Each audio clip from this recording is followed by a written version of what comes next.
Hello my dear student, myself Alok. Welcome to my channel. Student, आज के video lecture में हम discuss करने जा रहे हैं फोर्थ कोलिगेटिव प्रॉपर्टी, जिसका नाम है ऑस्मोटिक प्रेशर। शॉर्ट फॉर्म में स्टूडेंट हम इसको ओपी बोलेंगे, करेक्ट। और इसका जो सिंबल होता है स्टूडेंट, पाई का सिंबल होता है। जो पाई मैथ्स में लिखते हैं वही सिंबल ऑस्मोटिक प्रेशर का भी होता है। क्लियर? तो बच्चों, ऑस्मोटिक प्रेशर डिस्कस करने से पहले हम ये सीखेंगे कि ऑस्मोसिस क्या होता है। ऑस्मोसिस के बाद फिर हम समझ पाएंगे कि ऑस्मोटिक प्रेशर क्या होता है। तो ऑस्मोसिस सीखने से पहले मैं एक एग्जांपल डिस्कस कर रहा हूँ जो हमें हेल्प करेगा ऑस्मोसिस को समझने में, करेक्ट। ये बहुत ही कॉमन एग्जांपल है स्टूडेंट, सभी के घरों में होता है। आइए डिस्कस करते हैं। बच्चों, हम सभी को करेली की सब्ज़ी पसंद नहीं होती क्योंकि वो थोड़ी सी कड़वी या बिटर होती है। आपने अगर ध्यान से देखा हो कि जो मदर हैं जब करेली की सब्ज़ी बनाती हैं तो उसका छिलका उतारने के बाद उस पर थोड़ा सा नमक लगा देती हैं और उसको फिर थोड़ी देर के लिए रख देती हैं। ऐसा करने से होता क्या है, जो वाटर करेले के अंदर होता है वो बाहर निकल जाता है और बिटरनेस या कड़वाहट जो होती है करेले की वो क्या हो जाती है, कम हो जाती है, करेक्ट है। तो उसके बाद अगर सब्जी बनाते हैं तो वो उसमें बिटरनेस क्या रहती है, कम रहती है। क्लियर? इस फिनोमिना को स्टूडेंट हम क्या कहते हैं, ऑस्मोसिस। क्या कहते हैं, ऑस्मोसिस। सेम फिनोमिना स्टूडेंट जब हम आम का अचार बनाते हैं तो भी यही करते हैं। हम कच्चे आम को काटते हैं और उस पर फिर सॉल्ट लगा देते हैं और थोड़ी देर के लिए धूप में रख देते हैं।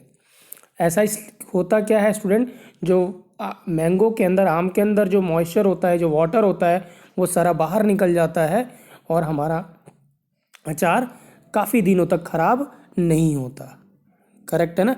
सो ये जो फिनोमिना है ये सब क्या है, इसी को हम क्या कहते हैं, ऑस्मोसिस कहते हैं, करेक्ट है ना। किशमिश का बनना अंगूर से, वो भी क्या है, ऑस्मोसिस है। टमाटर क्या होता है स्टूडेंट, थोड़ी देर बाद रख देने के बाद थोड़े दिनों तक सूख जाता है, करेक्ट है। वो भी फिनोमिना क्या है, ऑस्मोसिस है, करेक्ट। क्लियर? तो हम बहुत सारे ऐसे फिनोमिना हमारे सराउंडिंग में होते हैं जो क्या हो रहा होता है, जिसमें क्या हो रहा होता है, ऑस्मोसिस हो रहा होता है, करेक्ट। क्लियर है? सो आइए स्टूडेंट, अब हम ऑस्मोसिस को केमिस्ट्री के पॉइंट ऑफ व्यू से डिस्कस करते हैं।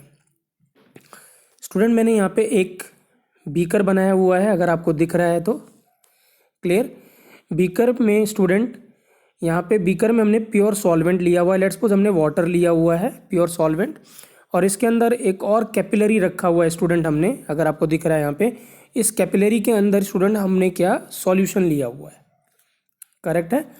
और यहाँ पे जो कैपिलरी है उसके बॉटम में स्टूडेंट हमने एक मेम्ब्रेन लगा रखी है, करेक्ट है ना। मेम्ब्रेन मतलब एक थिन शीट है, ठीक है, जिसको हम क्या कहते हैं, मेम्ब्रेन कहते हैं। ये जो मेम्ब्रेन है स्पेशल टाइप ऑफ मेम्ब्रेन है, इसको हम क्या कहते हैं, सेमी परमिएबल मेम्ब्रेन। क्या कहते हैं, semi permeable membrane. Short form में क्या बोलेंगे, SPM। सेमी का मतलब स्टूडेंट क्या, हाफ। इसका मतलब क्या है, हाफ। ये क्या करता है, ये ऐसी मेम्ब्रेन है कि वो सिर्फ सॉल्वेंट पार्टिकल को मूव करने को अलाउ करती है, बट सॉल्यूट पार्टिकल मूव नहीं करता, करेक्ट है ना। So this is the special type of membrane design which allows only solvent molecule to pass through it, not the solute molecule, correct. Clear? So student, क्या होगा अभी जब आप इस सेटअप को बना के रख देंगे तो थोड़ी देर बाद क्या होगा student, after some time you will find कि ये जो कैपिलरी है इसका जो स्टार्टिंग में क्या रहा होगा, लेवल दोनों का सेम रहा होगा। थोड़ी देर बाद क्या होगा स्टूडेंट, इसका कैपिलरी का लेवल धीरे धीरे राइज होना शुरू करेगा। क्यों? क्योंकि जो सॉल्वेंट है वो मूव करने लगता है स्टूडेंट, कहाँ से, सॉल्वेंट साइड से, किस में, सॉल्यूशन साइड से में, करेक्ट है। सो धीरे धीरे इसका क्या करेगा, लेवल राइज होगा। एक टाइम के बाद इसका लेवल कांस्टेंट हो जाएगा स्टूडेंट, करेक्ट। सो जो ये लेवल है इसकी वजह से जो प्रेशर डेवलप होगा, जिसको हम क्या कहते हैं student, due to high pressure क्या होता है, ρGH। इस प्रेशर को ही हम क्या कहेंगे, ऑस्मोटिक प्रेशर।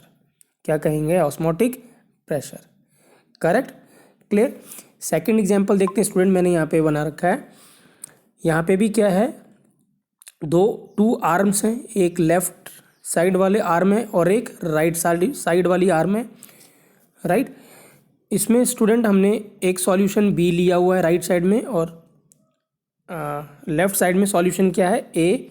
हमने एज्यूम किया हुआ है स्टूडेंट कि जो कंसंट्रेशन है सॉल्यूशन ए की वो ज़्यादा है, ग्रेटर देन है किससे, कंसंट्रेशन ऑफ C2 से।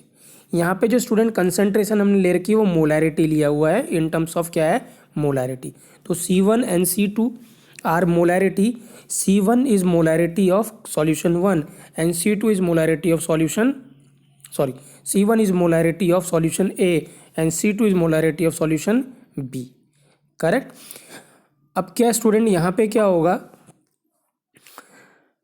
ऑस्मोसिस में क्या होता है स्टूडेंट, जो सॉल्वेंट का जो मूवमेंट होता है वो हमेशा lower concentration to higher concentration होता है, करेक्ट है। आपने यहाँ पे देखा होगा, यहाँ पे जो वाटर मॉलिक्यूल जो मूव किया है वो किधर से, सॉल्वेंट से किधर, सॉल्यूशन के साइड में मूव किया है।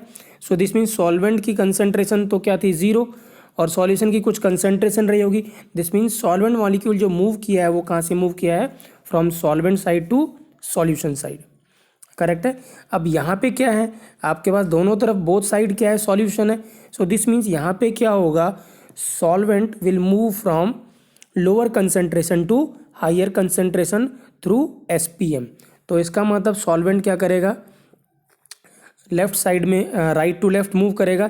इसका मतलब जो लेफ्ट आर्म है स्टूडेंट उसकी हाइट थोड़ी देर इंक्रीज करना शुरू करेगा और ये इंक्रीज करता रहेगा। एक टाइम पे क्या होगा, हाइट कांस्टेंट हो जाएगा, मतलब सिस्टम क्या आ जाएगा, इक्विलिब्रियम पे आ जाएगा। और ये कब होगा स्टूडेंट, जब बोथ साइड की कंसंट्रेशन क्या हो जाएगा, इक्वल हो जाएगा। So this means when C1 equal to C2 हो जाएगा तब सॉल्वेंट का ट्रांसफ़र क्या हो जाएगा, लेफ़्ट टू राइट, या सॉल्वेंट का जो फ्लो है from left to right through SPM रुक जाएगा। और उस टाइम पे जो प्रेशर आएगा ड्यू टू दिस हाइट उसको क्या कहेंगे हम, osmotic pressure, denoted by pi, और फॉर्मूला क्या होगा स्टूडेंट, ρGH, करेक्ट, क्लियर। अब स्टूडेंट यहाँ पे ध्यान देने वाली बात क्या है, देखिए आप, हाँ ये इंपॉर्टेंट है जो मैं अब बता रहा हूँ।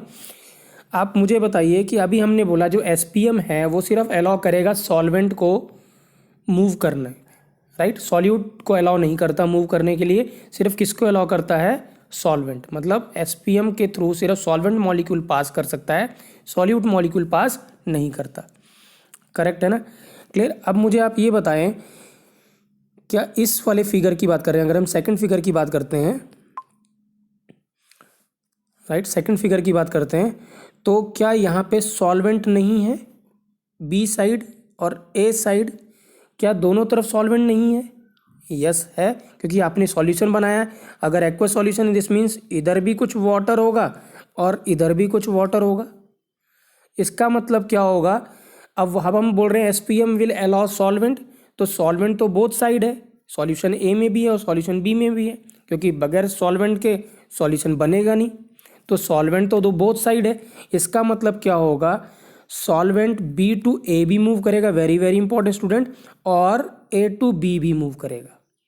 सॉल्वेंट मूव्स क्या करता है स्टूडेंट, बोथ साइड मूव करता है, from lower concentration to higher and higher to lower. But preferentially, ये वर्ड इंपॉर्टेंट है, क्या है, प्रिफरेंशियली किधर मूव करेगा, from lower concentration to higher concentration. Preferentially मतलब ज़्यादा किधर मूव करेगा, हमें B से A की तरफ, मतलब कहाँ से, सॉल्यूशन B से सॉल्यूशन A की तरफ, क्योंकि सॉल्यूशन B की कंसंट्रेशन कम थी as compare to solution A।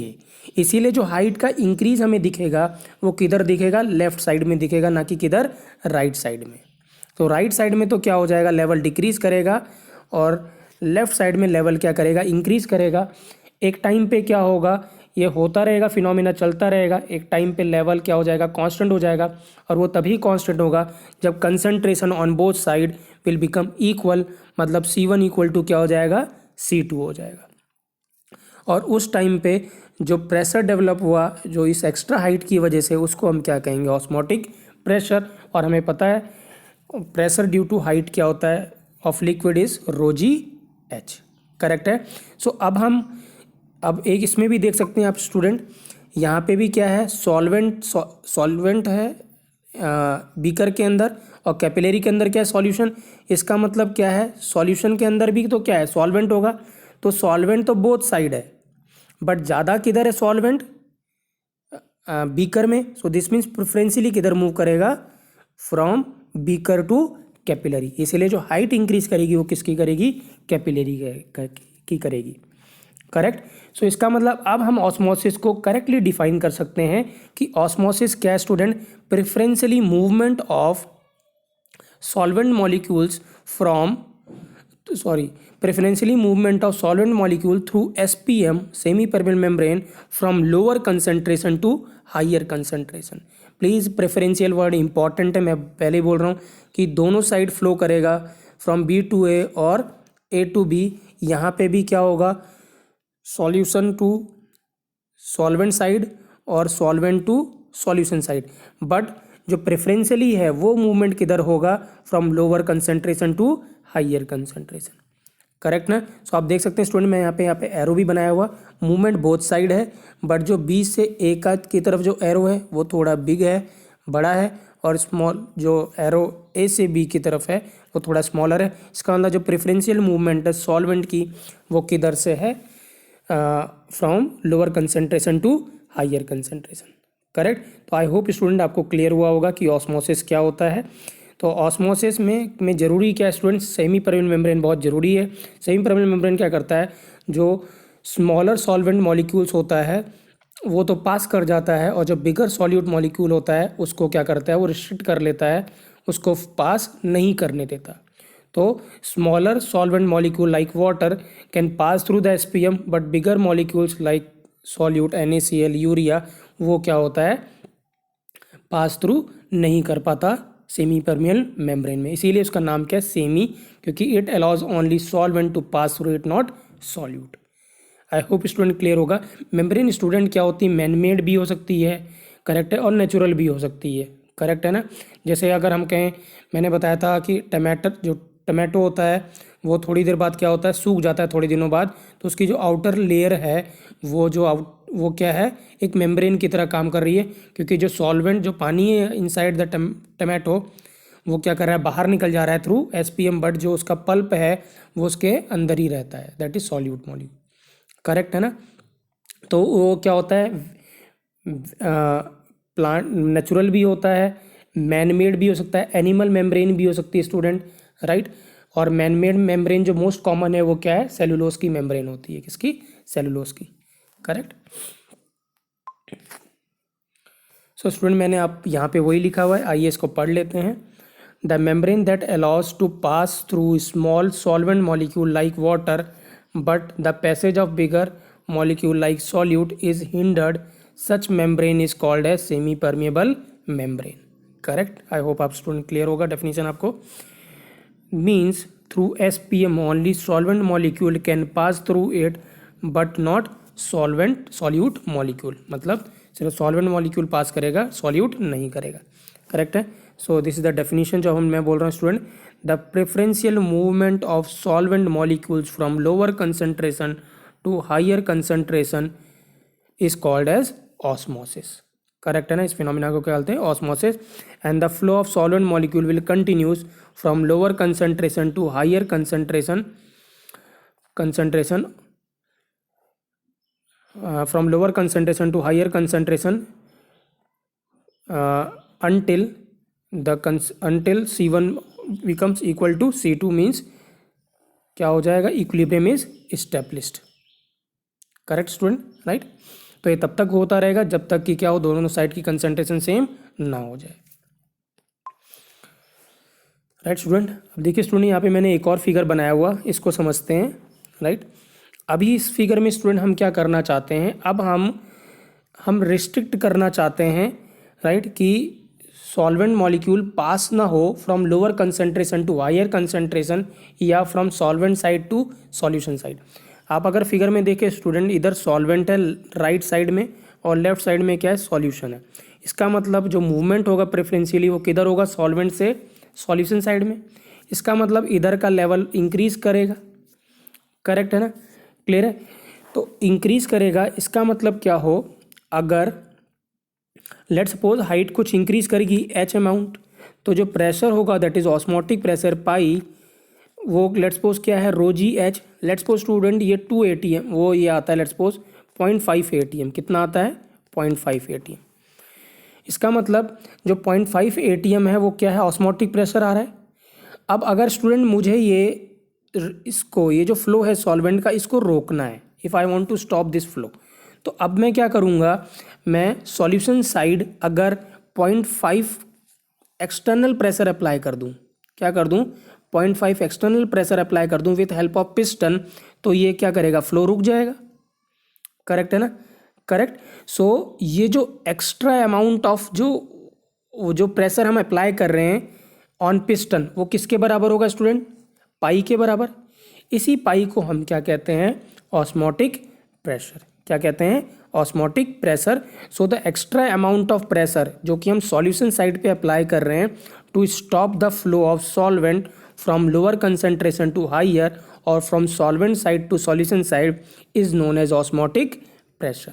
Correct है ना? देखिए यहाँ पे मैंने बोथ साइड पिस्टन लगा रखा है। ये मूवेबल पिस्टन स्टूडेंट मासलेस मान सकते हैं और फ्रिक्शनलेस मान सकते हैं। PATM तो atmospheric pressure student both side लग रहा होगा। तो इसका मतलब अगर हमें रोकना है फ्लो को, तो मुझे प्रेशर कितना अप्लाई करना पड़ेगा? 0.5, और which is equal to student what? Sorry, which is equal to osmotic pressure. Correct? Clear student? Right. So मैंने यहाँ पे वही लिखा हुआ है। देखिए, the student suppose we want to stop the movement of the solvent molecule from solvent side to solution side through SPM, then we have to apply some extra pressure on solution side. और ये extra pressure किसके बराबर होगा? Osmotic pressure के बराबर। This extra pressure applied on solution side to just stop the flow of solvent through SPM is called osmotic pressure. Very very important क्या है? Osmotic pressure.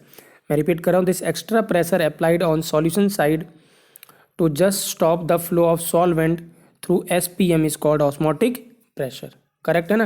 Let's suppose, मैं दोबारा बता रहा हूँ, लेट्स सपोज आपने जो रो जी एच के हेल्प से ऑस्मोटिक प्रेशर कैलकुलेट किया, कितना? 0.5। सो ये एक्स्ट्रा प्रेशर था। इधर आपको उतना ही प्रेशर अप्लाई करना पड़ेगा 0.5 to stop the flow of solvent molecule. और ये जो एक्स्ट्रा प्रेशर हम सॉल्यूशन साइड अप्लाई कर रहे हैं, उसी को हम क्या कह रहे हैं? Osmotic pressure, that is pi. Correct. अब स्टूडेंट हम डिराइव करना चाहते हैं कि ये जो पाई है वो किस किस चीज़ पे डिपेंड करता है। करेक्ट है? मतलब now we are deriving the formula of pi. जो रो जी एच है स्टूडेंट, वो क्या है? वो फिजिक्स से ज़्यादा रिलेटेड है फॉर्मूला। हम केमिस्ट्री पॉइंट ऑफ व्यू से फॉर्मूला डिराइव करेंगे किसमें? ऑस्मोटिक प्रेशर का। ऑस्मोटिक प्रेशर का रो जी एच भी फॉर्मूला है, but that is more physics involve है स्टूडेंट उसमें। अब हम क्या करेंगे? ऑस्मोटिक प्रेशर का फॉर्मूला डिराइव करेंगे with chemistry point of view से। करेक्ट है ना? केमिस्ट्री पर्सपेक्टिव से अब हम फॉर्मूला डिराइव करेंगे किसका? पाई का, दैट इज ऑस्मोटिक प्रेशर का। ठीक है। सो स्टूडेंट, हमने ये ऑब्जर्व किया एक्सपेरिमेंटली कि जो पाई होता है वो डायरेक्टली प्रोपोर्शनल टू क्या होता है? Concentration, that is C। Concentration student क्या है यहाँ पे? Molarity, that is molarity is number of moles upon volume V। Correct. Second student, जो ऑस्मोटिक जो प्रेशर होता है वो डायरेक्टली प्रोपोर्शनल टू टेम्परेचर होता है। Student, temperature should B absolute, मतलब टेम्परेचर किस में होना चाहिए? केल्विन में। Very very important, temperature is in kelvin. So this means जो पाई है वो डायरेक्टली प्रोपोर्शनल टू होता है C into T, that is concentration into temperature. जब हम प्रोपोर्शनैलिटी साइन हटाते हैं स्टूडेंट, तो यहाँ पे कांस्टेंट आता है। कोइंसिडेंटली स्टूडेंट, ये जो कांस्टेंट होता है वो इक्वल आता है किसके? गैस कांस्टेंट के बराबर। किसके आता है? गैस कांस्टेंट के इक्वल आता है। इसमें यहाँ पे जो कांस्टेंट है वो क्या है? R है। क्या है? R है। करेक्ट है ना? सो यहाँ पे जो कांस्टेंट है वो R है, और R हम पहले से जानते हैं, it is gas constant. Correct. So this means जो ऑस्मोटिक प्रेशर का जो फॉर्मूला कंप्लीट हुआ वो क्या student? Pi is equal to CRT। क्या है? CRT। C is concentration, concentration is molarity. R student क्या है? Gas constant. T क्या है? Temperature, temperature should be in Kelvin. Correct है ना? सो दिस मीन्स अगर स्टूडेंट कोई एसोसिएशन, कोई डिसोसिएशन नहीं हो रहा है, this means pi is equal to क्या होगा? CRT, क्योंकि हम तो क्या कर रहे हैं? कोलिगेटिव प्रॉपर्टी पढ़ रहे हैं। So when I is equal to 1, तो ये नॉर्मल और ऑस्मोटिक प्रेशर होगा। पाई इज इक्वल टू, जब एसोसिएशन डिसोसिएशन हो जाए मतलब I not equal to 1, then pi is equal to abnormal osmotic pressure हो जाए। करेक्ट है। तो मैं फिर से कहूँगा student, try to use always pi is equal to ICRT, second formula आप यूज़ करिएगा।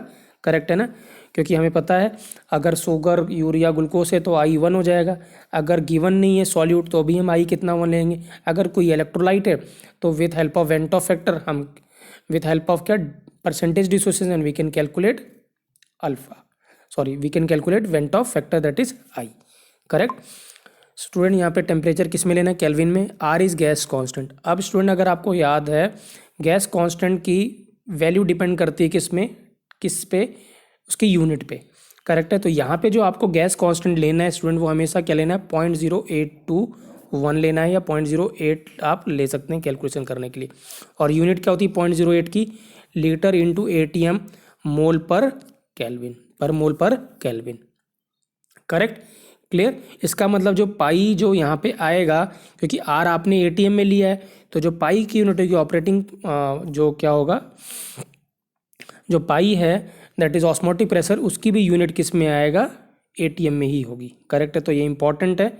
करेक्ट है ना। अगर MM ऑफ G में पूछा हुआ है तो आप उसको बाद में कन्वर्ट कर सकते हैं। Correct. So student pi is equal to क्या हो गया, I into N/V RT, n हमने कंसंट्रेशन मतलब molarity that is N/V। So pi is equal to क्या हो गया student, I into WB upon MB into V into R into T। Correct, हमने moles को क्या लिख दिया, WB अपॉन MB। अब आप देख सकते हैं student, pi is inversely proportional to क्या, मोलर मास ऑफ सॉल्यूट। हमने पहले ही बोला था कि जो कोलिगेटिव प्रॉपर्टी होती है वो इनवर्सली प्रोपोर्शनल टू होती है molar mass of solute. Correct, clear student. So formula student क्या है, pi is equal to ICRT। Now student, different types of solution होते हैं स्टूडेंट, जो क्लासीफाई करते हैं हम इसको based on osmotic pressure. So वो क्या है, isotonic, hypertonic and hypotonic solution. Correct है। तो आइए हम इसको डिस्कस करते हैं। फर्स्ट सॉल्यूशन है आइसोटोनिक। ये classification based on osmotic pressure student. Isotonic का स्टूडेंट मतलब जब सॉल्यूशन A और सॉल्यूशन B का जब ऑस्मोटिक प्रेशर सेम होगा एट सेम टेम्परेचर, ऐसे सॉल्यूशन को हम क्या कहेंगे, आइसोटोनिक सॉल्यूशन। क्या कहेंगे, आइसोटोनिक सॉल्यूशन। सो यहाँ पे वही लिखा है, the solution have same osmotic pressure at same temperature, such solution is known as isotonic solution. This means pi A is equal to pi B. Pi A is osmotic pressure of solution A and pi B is osmotic pressure of solution B. Correct. तो isotonic को हम iso osmotic भी कह सकते हैं। Iso का मतलब same और ऑस्मोटिक का मतलब क्या, ऑस्मोटिक प्रेशर क्या है, सेम। तो isotonic is solution is also known as iso osmotic. Correct. Next student अब हम डिस्कस कर रहे हैं हाइपरटोनिक और हाइपोटोनिक। सपोज स्टूडेंट अगर हमारे पास है पाई ए ग्रेटर देन हो जाए पाई बी से, प्लीज़ देखिए ध्यान से समझिएगा, पाई ए ग्रेटर देन है किससे, पाई बी से। तो इसका मतलब क्या, ऑस्मोटिक प्रेशर सॉल्यूशन ए का ज़्यादा है किससे, ऑस्मोटिक प्रेशर सॉल्यूशन बी से। तो यहाँ पे स्टूडेंट हम क्या कहेंगे कि सॉल्यूशन ए, प्लीज़ इंपॉर्टेंट है, solution A is hypertonic with respect to solution B. क्या कहेंगे, solution A is hypertonic with solution B. Hyper का मतलब स्टूडेंट ज़्यादा, ठीक है, विथ सॉल्यूशन बी। और दूसरे टर्म्स में क्या है कहेंगे, solution B is hypotonic with respect to A. Hypo का मतलब कम। तो क्या हाइपरटोनिक का मतलब क्या, हम क्या कहेंगे, जब ऑस्मोटिक प्रेशर एक सॉल्यूशन का दूसरे सॉल्यूशन ज़्यादा हो तो हम बोलेंगे कि हाइपरटोनिक है, जब कम हो तो क्या कहेंगे, हाइपोटोनिक। सो हम यहाँ पे क्या प्रोनाउंस करेंगे, हमने माना है, एज्यूम किया है कि pi A greater than pi B है, तो यहाँ पे हम क्या बोलेंगे स्टूडेंट कि osmotic pressure solution A is hypertonic with respect to solution B and solution B is hypotonic with respect to solution A. Correct. So मैंने यहाँ पे वही मेंशन किया हुआ है, if pi a is greater than pi b then we say solution A is hypertonic with respect to solution B and solution B is hypotonic with respect to solution A। Correct ना, clear student. Next हम discuss कर रहे हैं reverse osmosis, RO जिसको short form में बोलते हैं। ये हर एक के घरों में लगा होता है आजकल, बहुत कॉमन है रिवर्स ऑस्मोसिस। करेक्ट। आइए इस फिगर से पहले समझते हैं स्टूडेंट। अगर स्टूडेंट अगर हमने अभी मैंने बोला था जो सॉल्वेंट जो मूव करता है वो किधर से मूव करेगा, solution side to solvent side to solution side.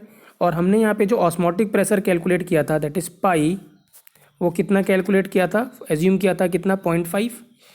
तो 0.5 अगर मैं इस यहाँ पे प्रेशर अप्लाई करता हूँ तो इसका मतलब क्या होगा, ये फ्लो रुक जाएगा, this flow will stop. Correct है। अब स्टूडेंट अगर हम इस यहाँ पे जो प्रेशर है जो 0.5 था उसको अब ग्रेटर देन कर दें किससे, 0.5 से, अब हम और इंक्रीज कर दें, इसका मतलब अब क्या होगा, फ्लो तो रुक ही जाएगा, लेकिन अब क्या होगा, जो फ्लो है सॉल्वेंट का अब वो अपोजिट साइड में होने लगेगा, फ्रॉम क्या होगा, solution side to solvent side. Correct है ना। इसी फिनोमिना को हम क्या कहते हैं, रिवर्स ऑस्मोसिस। करेक्ट है ना।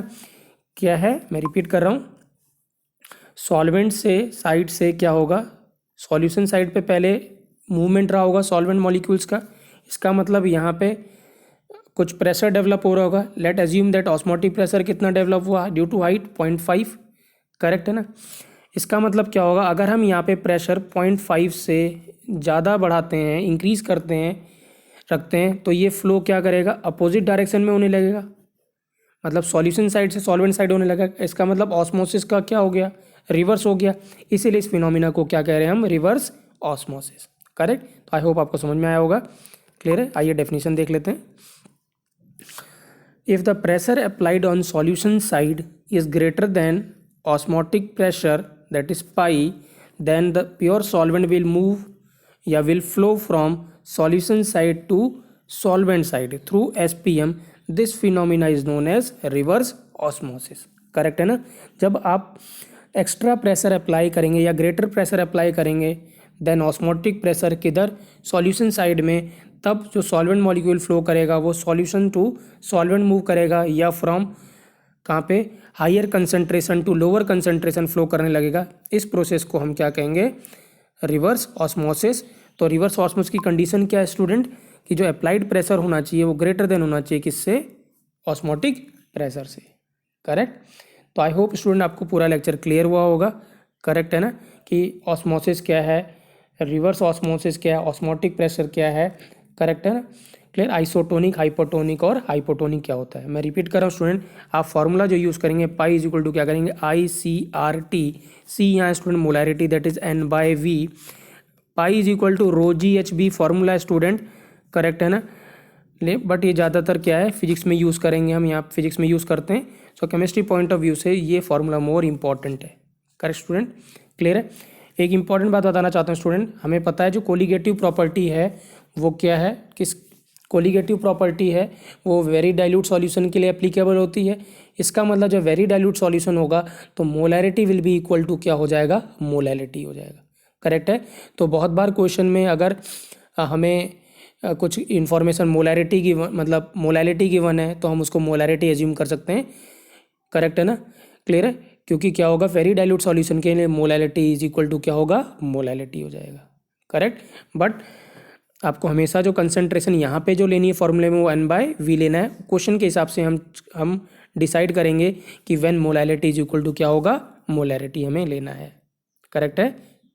Clear. So I hope student आपको क्लियर हुआ होगा। Thank you.